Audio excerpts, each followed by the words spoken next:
Register ಕಿತ್ತೇರಿ Benagal. ನಮ್ಮ ತಂಡವು ಇಲ್ಲಿಯ ತನಕ ಊರ ಹಾಗೂ ಹೊರ ಊರಿನಲ್ಲಿ 70ಕ್ಕೂ ಅಧಿಕ ಭಜನಾ ಕಾರ್ಯಕ್ರಮದಲ್ಲಿ ಭಾಗವಹಿಸಿ ಬಹುಜನರ ಪ್ರಶಂಸೆಗೆ ಪಾತ್ರವಾಗಿರುತ್ತದೆ. ನಮ್ಮ ತಂಡವು ರಾಜ್ಯ ಮಟ್ಟ ಮತ್ತು ರಾಷ್ಟ್ರ ಮಟ್ಟದ ಭಜನಾ ಸ್ಪರ್ಧೆಯಲ್ಲಿ ಭಾಗವಹಿಸುತ್ತದೆ.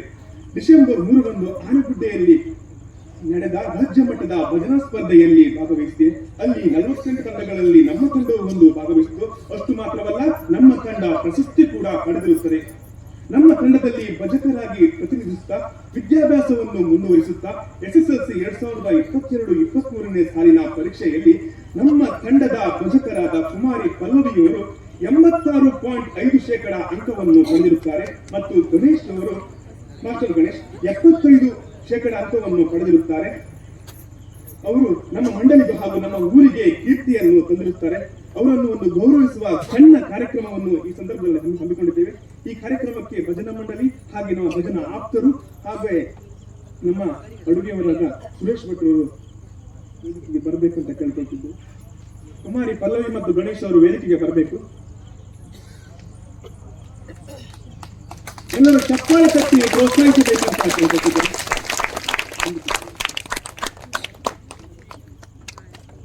ಹಾಗೆ ನಮ್ಮ ಭಜನಾ ಮಂಡಳಿಯ ಅಧ್ಯಕ್ಷರಾದ ರತ್ನಾಕರ್ ಸರ್ ಕೂಡ ವೇದಿಕೆ ಬರಬೇಕು.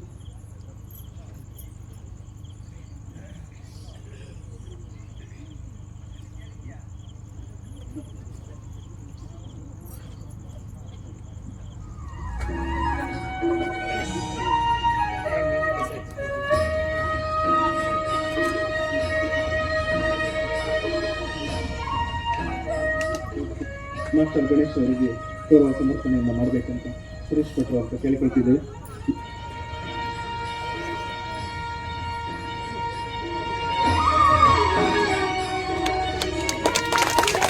ಎಲ್ಲರೂ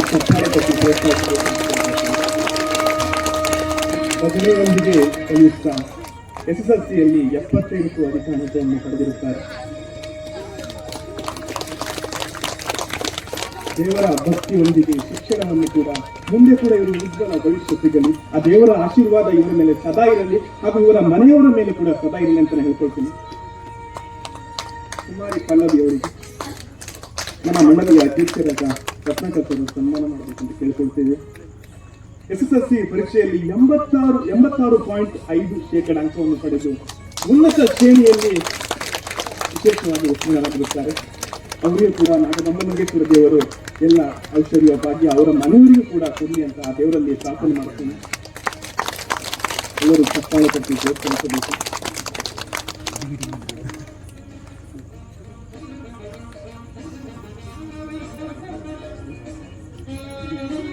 ಕುಮಾರಿ ಪಲ್ಲವಿ ಅವರು ಒಂದು ಅಭಿಪ್ರಾಯ ಏನಾದರೂ ಹೇಳಬೇಕಂತ ಕೇಳ್ಕೊಳ್ತೀನಿ.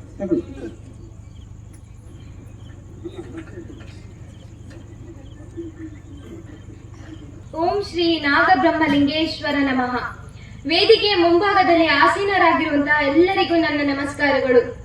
ಇಂದು ನಮ್ಮ ತಂಡದ ವತಿಯಿಂದ ಹಾಗೂ ಇಲ್ಲಿ ಚಿತ್ತೇರಿ ದೇವಾಲಯದ ವತಿಯಿಂದ SSLC ಪರೀಕ್ಷೆಯಲ್ಲಿ ಉತ್ತೀರ್ಣರಾಗಿದ್ದಕ್ಕೆ ನಮ್ಮಿಬ್ಬರಿಗೂ ಸನ್ಮಾನ ಕಾರ್ಯಕ್ರಮವನ್ನು ಹಮ್ಮಿಕೊಂಡಿದ್ದಾರೆ.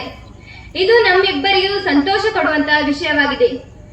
ಏಕೆಂದರೆ ಈ ರೀತಿ ಸನ್ಮಾನದ ಮೂಲಕ ನಮಗೆ ಅಭಿನಂದನೆ ಸಲ್ಲಿಸಿದವರು ಚಿತ್ತೇರಿ ದೇವಾಲಯದ 10 ಸಮಸ್ತರು ಮಾತ್ರ.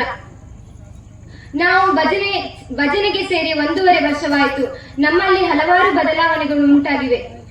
ಅದು ಕಲಿಕೆಯಲ್ಲೇ ಆಗಿರಬಹುದು ಅಥವಾ ಇತರ ಚಟುವಟಿಕೆಗಳಲ್ಲೇ ಆಗಿರಬಹುದು.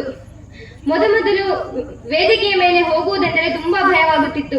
ಆದರೆ ಈಗ ಮೊದಲಿನಷ್ಟು ಭಯವಿಲ್ಲ. ಇದೆಲ್ಲ ಸಾಧ್ಯವಾಗಿದ್ದು ಭಜನೆಯಿಂದ ಮಾತ್ರ.